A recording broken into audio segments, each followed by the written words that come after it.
Grim morning and welcome to the Grim. I'm your host, Kristen. On today's episode, we'll be opening the gate and entering Old Hill Burying Ground, located in Concord, Massachusetts. So grab your favorite mug, cozy up, and let's take a dig into history.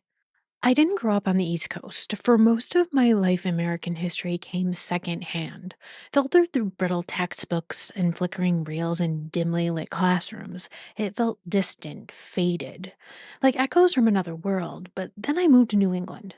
History stopped whispering and started breathing. It arises from the ground here, cold and unrelenting, beneath my feet in worn gravestones and crooked crypts. It drifts through the fog that clings to colonial streets at dusk. I've lived in places where history made its mark, London among them. But New England is different.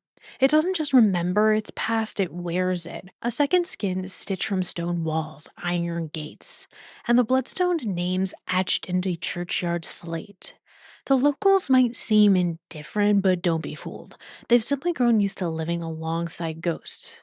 Your memory isn't locked away in museums, it walks beside you. It reenacts itself not on this stage, but in fields where musket smoke once curled and cries once split in the morning air. In New England, the past doesn't rest. It greets those willing to relive it.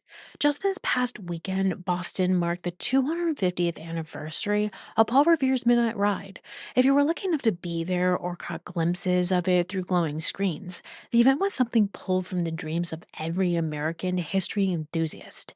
But it was more than that. The celebration didn't stop with lanterns and horses galloping into the night. It unfolded into a drone show that lit the sky of the Charles River and an art installation at the Old North Church, hauntingly titled Silence Do Good, that cast shadows across sacred spaces in the name of liberty. It was beautiful and eerie and somehow heavy. Because beneath all the commemoration, beneath the spectacle, there was this lingering sense that the revolution never really ended. It only sank deeper into the bones of this place. The echoes of rebellion, of sacrifice, and of the silence that cost dearly and still that haunt these cobblestone streets. Yet beyond the cobblestone streets of Boston, two towns were first to taste the blood of revolution. The first shots of the war had barely faded into silence when the soil of Concord took on a new weight. Grief, memory, and the burden of a nation's beginning. But long before April 1775 etched Concord into history books and rebellion alike, there was already a place here for the dead. A place older than revolution, older than cause. That place is Old Hill Burying Ground.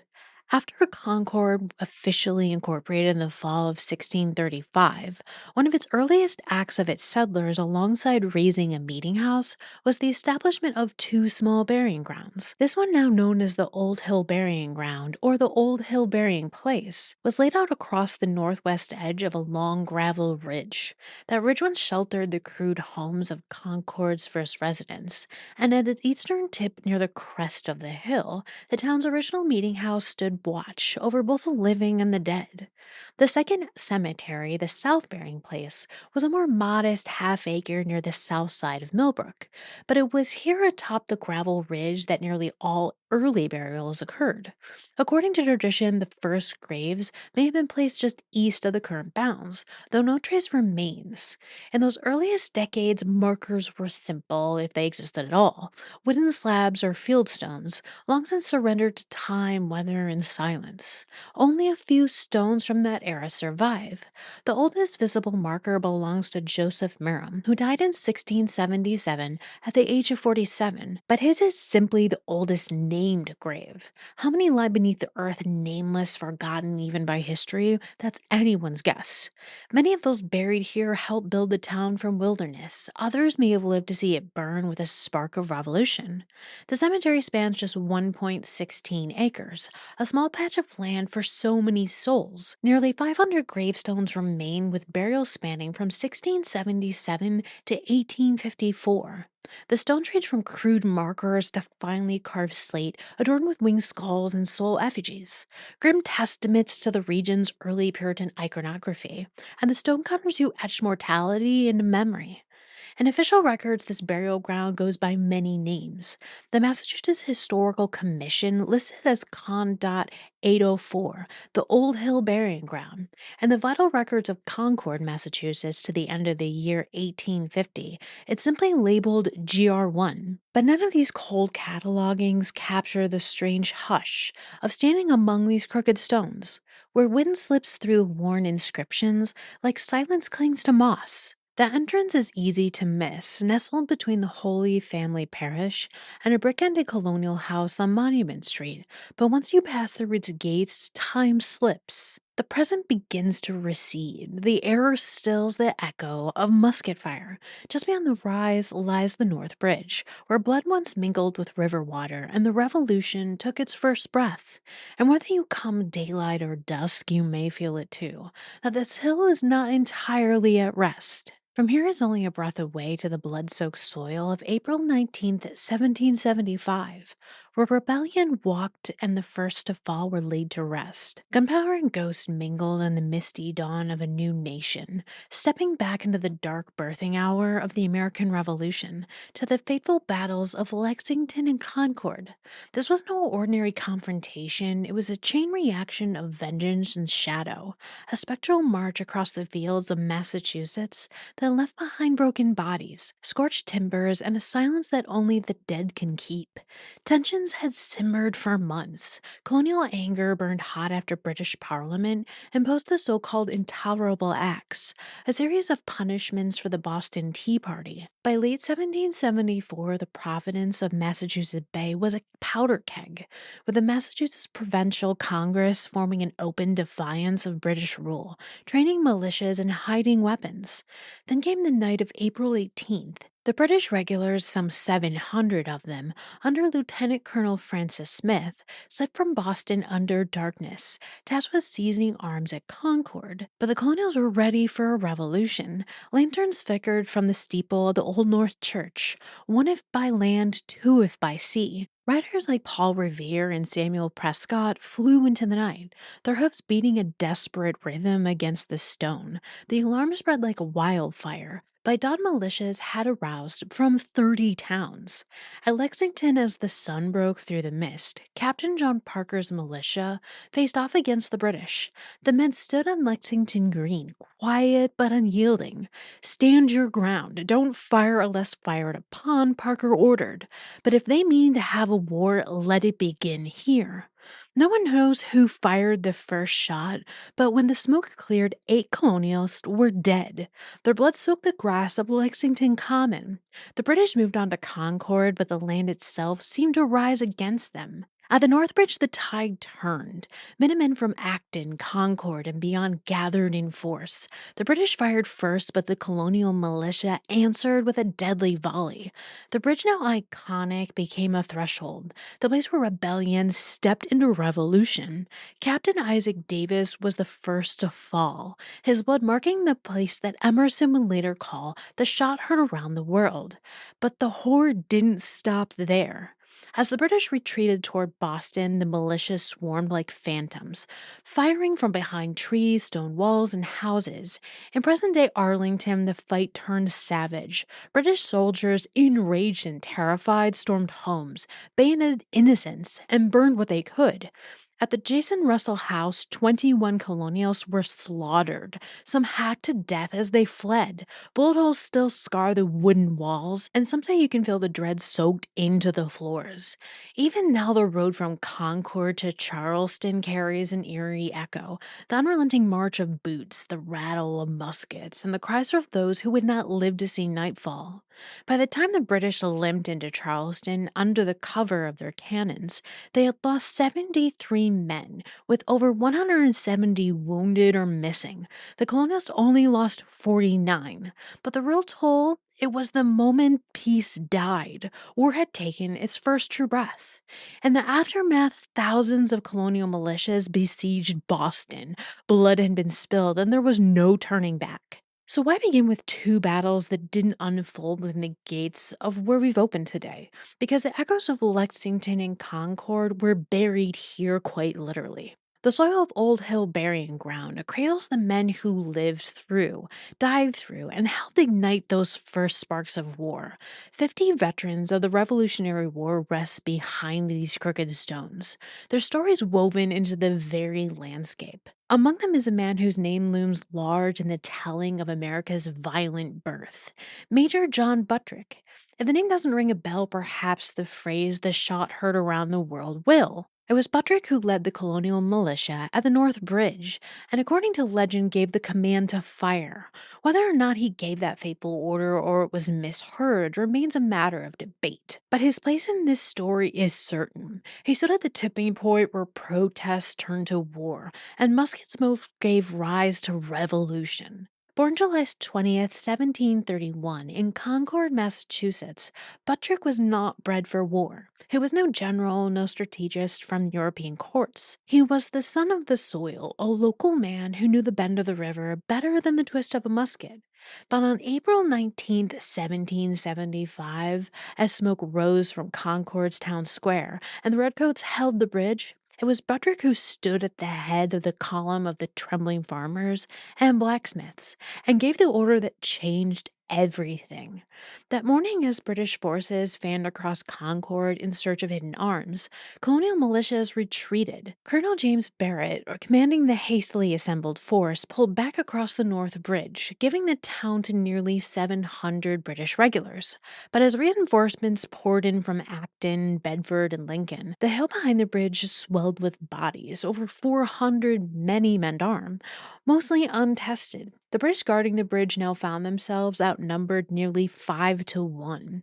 At around 10:30 a.m., Barrett issued the order weapons were to be loaded, but not fired unless fired upon, and so the long line of militia began to march, two abreast, down the narrow flooded road. At the head walked Captain Isaac Davis of Acton, Lieutenant Colonel John Robinson of Westford, and Major John Buttrick of Concord. The British, seeing the approaching column, began pulling up the bridge planks in desperation. Buttrick shouted for them to stop, and then a crack. A single warning shot, then another. Then a musket ball struck a young fifer. The next tore through Davis's heart, dropping him mid-step into the muddy earth. Moments later, Private Abner Holmeser of Acton fell dead beside him. The farmers halted. There was a breath of disbelief, and then Buttrick's cry rang out not just the command, but defiance, grief, and fury. Fire, fellow soldiers! For God's sake, fire! That moment, that shot, was the first return of fire by colonialists in the American Revolution. It wasn't the beginning of war, but it was the moment that became irreversible. The volley shattered the line of stunned British infantry. They turned and ran, abandoning their wounded, racing back toward the safety of the reinforcements in Concord. Buttrick and others crossed the bridge, no longer retreating but advancing, and took defensive positions behind a stone wall. The battlefield behind them was littered with the first bodies that would become a war spanning years in continents. Later, the British, who searched in vain for weapons and ammunitions at Barrett's farm, returned to find their comrades dead or dying.